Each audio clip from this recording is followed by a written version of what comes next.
நடிகை சமந்தா நீச்சல் உடையில் இருக்கும் புகைப்படத்தை வெளியிட்டு ரசிகர்களுக்கு கிறிஸ்துமஸ் வாழ்த்து தெரிவித்துள்ளார். சமந்தா கதாநாயகிகளுக்கு முக்கியத்துவம் உள்ள கதாபாத்திரமாக எதிர்பார்க்கிறார். இதனால் தன்னை தேடி வரும் அனைத்து பட வாய்ப்புகளையும் அவர் ஏற்பது இல்லை.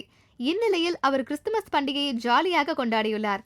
சமந்தா தனது ரசிகர்களுக்கு ட்விட்டர் மூலம் கிறிஸ்துமஸ் வாழ்த்துகள் தெரிவித்துள்ளார். வாழ்த்துச் செய்தியில் கடலில் நீச்சல் உடையில் இருக்கும் தனது புகைப்படத்தை வெளியிட்டுள்ளார். கடலின் அழகை வர்ணித்து ட்வீட்டியுள்ளார் சமந்தா. இந்த ட்வீட்டிலும் தன்னுடைய நீச்சல் உடை புகைப்படத்தை வெளியிட்டு ரசிகர்களை மகிழ்ச்சியடைய வைத்துள்ளார். சமந்தா தெலுங்கு நடிகர் நாக சைத்தன்யாவை காதலித்து வருகிறார். அவர்களுக்கு வரும் ஜனவரி மாதம் 29ஆம் தேதி ஹைதராபாத்தில் வைத்து நிச்சயதார்த்தம் நடக்க உள்ளது. அண்மையில்தான் நாக சைத்தன்யாவின் தம்பி அகிலுக்கும் அவரது காதலிக்கும் ஹைதராபாத்தில் நிச்சயதார்த்தம் நடந்தது. நாக சைத்தன்யா மற்றும் அகிலின் திருமணம் 2017ஆம் ஆண்டில் நடக்க உள்ளது.